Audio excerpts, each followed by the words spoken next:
Did you speak to him in there? How's he doing, do you know? No idea. Didn't talk to me once all day. Did you try and initiate conversation with Rory at all? He wouldn't talk to me. Bethpage Black didn't just host the Ryder Cup, it exploded with it. What should have been golf's most prestigious weekend spiraled into straight-up chaos. Fans were losing their minds, beer cans were flying through the air, and tempers were burning hotter than a summer fairway. By Saturday, it wasn't golf anymore, it was war. Bryson DeChambeau and Rory McIlroy found themselves dead center in the madness, surrounded by shouting crowds and flashing cameras. Bryson flexed like he owned the place, Rory snapped back like a man possessed, and every second of it was caught on camera. Within minutes, those clips flooded every social feed in existence. TikTok, X, Instagram, you name it. Everyone was asking the same question. Was this golf's biggest meltdown or its greatest spectacle? The Ryder Cup stormed into Bethpage Black in Farmingdale, New York from September 26 to 28, 2025, and that course wasted no time living up to its brutal reputation. Loud, unforgiving, and built for pure drama. But this time, the roars didn't come from the players. They came from the crowd. And these fans, they went wild. Reports started flooding in within hours. U.S. fans weren't just cheering, they were crossing lines left and right. The heckling got personal, the chants turned venomous, and yep, beer cans really did hit the air. Officials scrambled to get things under control, tossing out fans and tightening ropes like it was a rock concert gone wrong. But let's be real, nobody calmed down. The tension didn't fade, it exploded. What started as competition turned into confrontation. We're trying to win the Masters. I'm not going to try to be his best mate out there. Everyone approaches the game. On paper, Europe and Team USA were trading points like two heavyweight champs. Every stroke crucial, every hole a battle. But if you check the headlines, the scores were buried. ESPN, ABC, they weren't talking birdies or bogeys anymore. They were talking breakdowns and blow-ups. Ryder Cup chaos. Fans crossed the line. Golf's ugly weekend. Those were the real stories lighting up the feeds. Commentators tried to keep it classy, but even they stopped pretending this was normal Ryder Cup banter. When the word abuse starts slipping into broadcasts, you know it's no longer about golf. It's about a full-blown meltdown no one could ignore. That's the Ryder Cup. Adrenaline, pride, and pure national energy. But at Bethpage 2025, that passion didn't just overflow, it mutated. The electric vibe that was supposed to fuel greatness turned wild, raw, and downright hostile. What was meant to be a classy competition started looking like a carnival fight wearing golf's Sunday best. The crowd wasn't just rattling Europe's nerves, they were rewriting the psychology of the game itself. Every shout, every jeer, every thrown can was changing how players reacted inside those ropes. Team USA's supposed home advantage? Gone. It started feeling more like a public relations nightmare than a celebration of sport. By Saturday, finesse was out the window. This was about survival, not swing mechanics. Then came the moment, the spark that lit the whole weekend on fire. Saturday's 4-ball, hole 15, tight pin, massive crowd, nerves stretched like wires ready to snap. Justin Rose stood over a crucial putt, while Bryson DeChambeau's caddy, Greg Bodine, crouched nearby, maybe too nearby.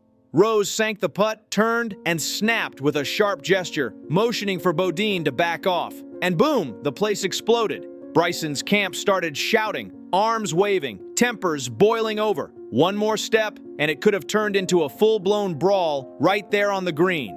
Officials sprinted in to separate everyone before it got ugly. But the damage was done. The exchange lasted seconds, but in Ryder Cup history, a few seconds can echo for decades. NBC caught it from 3 angles, ESPN slowed it down frame by frame, and social media crowned it instantly. The Bethpage blow-up.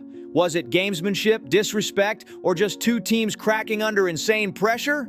Depends who you ask. But one thing was undeniable. Perception took over reality. On screen, Justin Rose looked like the cool, seasoned vet drawing a firm line in the sand, while Bryson DeChambeau stood there like an immovable force daring anyone to challenge him. In that 10-second chaos, golf's perfect image cracked wide open for the whole world to see. The banter up there, but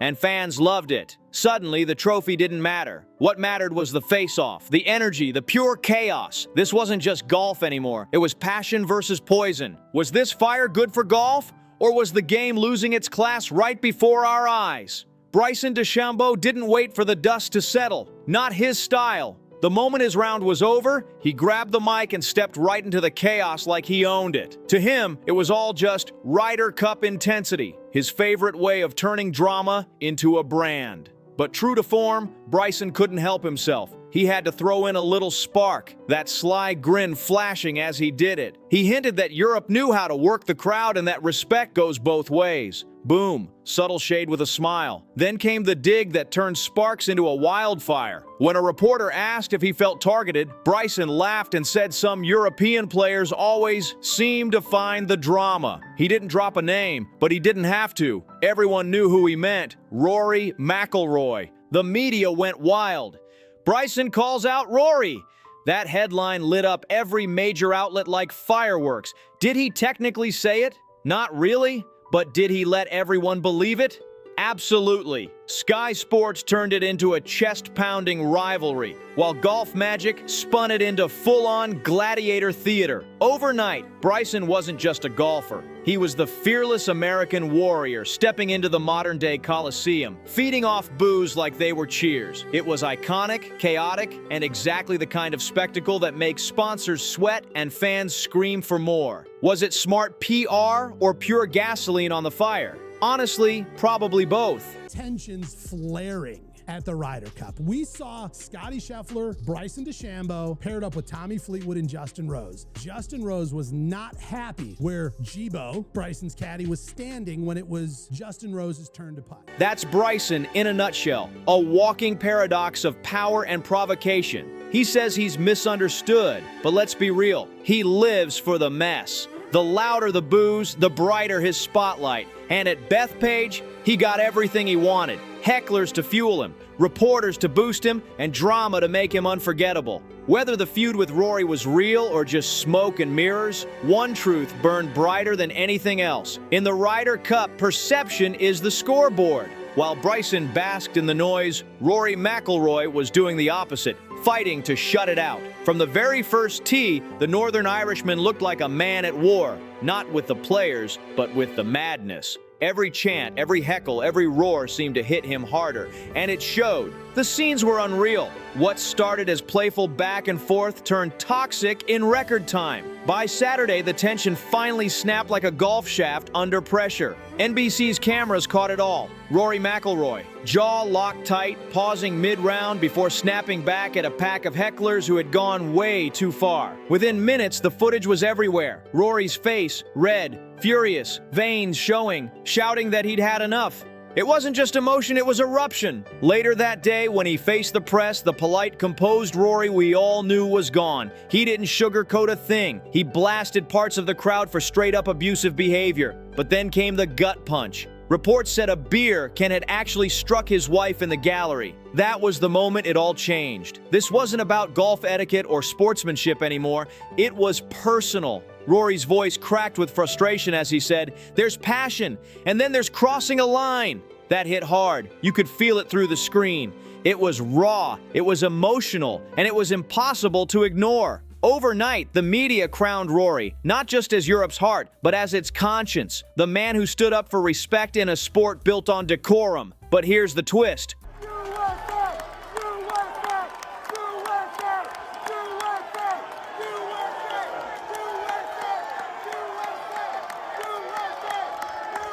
The more Rory fought back, the bigger the fire grew. The Ryder Cup thrives on chaos, and every emotional clip, every heated headline just threw more gasoline on the flames. US fans mocked him as too soft, while Europeans praised him as a warrior under siege. It was cinematic, the perfect duel of energy and ego. On one side, Bryson was smirking through the boos, loving every second of it. On the other, Rory was raging through the noise, eyes blazing with fury. Swagger versus fire, calm versus chaos. The stage was set for an unforgettable clash. And without even realizing it, Rory gave the entire story its soul. Bryson might have created the storm, but Rory turned it into legend. By the time Sunday rolled around, it wasn't even about golf anymore. It was Bryson versus Rory. 2 players, 2 fan bases, and 1 rivalry that swallowed the whole tournament alive. Lines were drawn, alliances formed, and chaos reigned supreme. So now the only question left is,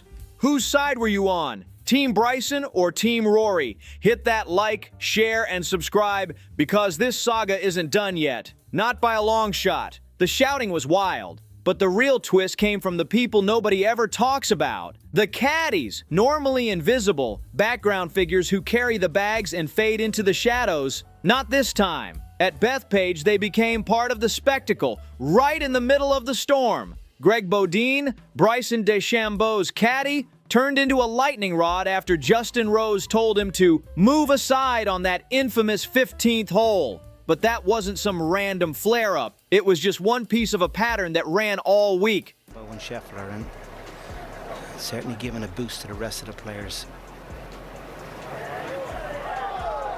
Rose is away. Justin Rose just telling the caddy of Bryson DeChambeau, Greg Bodine, to get out of his way as he was reading his... Cameras kept catching caddies stepping into sight lines, leaning over putt lines, standing a little too close for comfort. And in the Ryder Cup, that's like waving a red flag in front of a bull. Golf's golden rule, etiquette, suddenly became the battlefield. Rose's sharp gesture wasn't just frustration, it was a message. Respect the game. But Bryson's camp didn't back down. They fired right back, their energy screaming, "We don't fold for anyone!" The tension wasn't just on the scorecard anymore. It was living, breathing, and caught in 4K. Before long, outlets like Golf Digest and Barstool Sports were breaking down the footage frame by frame like it was courtroom evidence. Was Bodine blocking Rose's view? Was it gamesmanship or pure coincidence? Nobody could agree, which made it perfect social media fuel. Suddenly, that tiny moment turned into a full-blown debate that set comment sections on fire. Because in Ryder Cup culture, the smallest gestures can explode into legends. One crouch becomes defiance, one glare becomes history. While fans outside the ropes were crossing every line imaginable, those inside were under a microscope. What should have been a 5-second misunderstanding stretched into days of viral replays and headline analysis. The Ryder Cup proved something that weekend. Sometimes it's the quietest figures who carry the loudest weight. And when the dust finally settled, Europe lifted the trophy, sure, but it didn't even feel like victory or defeat anymore. It felt like something bigger, a battle of pride, perception, and chaos that no scorecard could ever measure. They screamed about heckling, ejections, and shattered etiquette, and they weren't exaggerating. The 2025 Ryder Cup didn't just test sportsmanship, it blew the rulebook to pieces. It blurred the line between golf and full-blown entertainment, looking less like Augusta and more like a WWE showdown on grass. The fallout hit instantly. Traditionalists were furious, calling for tighter fan rules and even questioning if Bethpage should ever host again. Critics said Bryson and Rory needed thicker skin, while thrill seekers shot back, "Don't sanitize it. This is what makes it great." And while those guys are finishing up, Bryson DeChambeau is battling back from being down 5 through 7 holes, and he ends up tying his match. Like, in Europe's eyes, they probably think the Ryder Cup should be. Bryson, ever the showman, called the crowd's chaos electric, flashing that confident grin like he was born for the spotlight. Meanwhile, Rory doubled down, demanding a hard line between passion and straight-up abuse. He wasn't about to let the sport lose its soul. Veterans like Justin Rose tried to stay calm, but one look at their faces during that infamous 15th hole clash said everything. Even tournament officials started quietly reviewing security protocols, whispering that maybe, just maybe, Bethpage had gone too far this time. And here's the delicious irony. The feud outlasted the final putt. Those viral clips of Bryson smirking at reporters and Rory raging at hecklers, they'll be replayed on highlight reels for years. Because the rivalry they both tried to downplay has already become the stuff of legend. That's the thing about the Ryder Cup. It thrives on chaos. And at Bethpage 2025, we saw just how sharp that edge can cut. The scoreboard will fade from memory, but that tension, that pure emotion that broke through golf's polished surface, that's the legacy people will remember. When the cameras finally stopped rolling and the roars turned to silence, Bethpage Black stood eerily still. The same fairways that had echoed with chants, boos, and flying beer cans were suddenly quiet. Too quiet. I was focused on myself and what I needed to do. And that's really all that it was. It wasn't anything against him or against it. Just I felt that's what I needed to do to try to get the best out of myself that day. But the noise that weekend unleashed, it'll echo through golf history forever. Because the 2025 Ryder Cup won't be remembered for birdies, pars, or perfect swings. It'll be remembered for the eruption, the passion that boiled over, the chaos that cracked through etiquette, and the spectacle that made even casual fans stop scrolling and say, "Wait, this is golf?" It wasn't just golf anymore, it was something wild, raw, and alive. Bethpage didn't just host the Ryder Cup, it forced golf to stare itself down in the mirror. For decades, the game built its identity on quiet claps, calm handshakes, and country club manners. But that weekend, it shattered every illusion of restraint. Suddenly, golf wasn't whispering, it was roaring, and it left the sport asking the one question nobody wanted to face. Can a game built on control survive in a world addicted to chaos? Some called it shameful, a carnival dressed up as competition. Others said it was exactly what golf needed. A reminder that beneath the polished etiquette and hushed commentary, the game still had a heartbeat, still had fire. Bethpage 2025 ripped the curtain off, and standing in the spotlight were two men who embodied that cultural clash, Bryson DeChambeau and Rory McIlroy. Bryson fed off the frenzy like it was oxygen, turning every cheer and jeer into pure energy. He played to the crowd like a born showman who knew exactly what they came to see. A spectacle. Rory, on the other hand, tried to stand firm, fighting to protect the game's dignity as it spun further into madness right before his eyes. One embraced the storm, the other battled against it. And together, they created the kind of tension no scriptwriter could ever dream up. Their rivalry wasn't about trophies, titles. With all that in mind, everything you go through, how satisfying is it to turn around to someone and say, quote, "Shut the F up," and then stiff it to 2 feet? Very satisfying. Or even the final score. It was about philosophy, chaos versus control, spectacle versus spirit, the new school versus the old guard. Every replay, every debate, every headline since has kept that story alive. Proof that what happened at Bethpage wasn't just another tournament, it was a turning point. Bethpage didn't just host history, it made it! It changed what fans expect from the Ryder Cup forever, blurring the line between sport and showbiz. And even the purists, the ones who claimed to hate it, couldn't look away. For the first time ever, golf wasn't just a game, it was a revolution in real time. Golf didn't feel like some quiet country club ritual anymore. It felt alive, a global event pulsing with passion, division, and unforgettable emotion. That's the wild irony. Golf has always chased order, but the Ryder Cup, it thrives on disorder. Bethpage didn't ruin the game's image, it revealed its soul. The tension, the noise, the imperfections, that's what made it real. That's what made it human. Because underneath the polite handshakes and whispering commentators, golf showed its heartbeat. Messy, loud, and electric. Fans weren't just watching, they were feeling it. And that's the kind of chaos no PR team can stage and no rulebook can contain. Bethpage Black didn't just test players, it tested the sport itself. Now the question isn't who lifted the cup, but what it all meant. Was it passion or poison? Tradition or transformation? Did golf lose its manners or finally find its fire? As the next Ryder Cup looms, one truth remains. The same edge that cut deep in 2025 is the one that keeps fans coming back for more. The cheers will rise again, the pressure will build, and somewhere between control and chaos, golf will walk that razor's edge once more, daring, defiant, and more alive than ever. Don't forget to like, subscribe, and share, and we'll see you on the next one.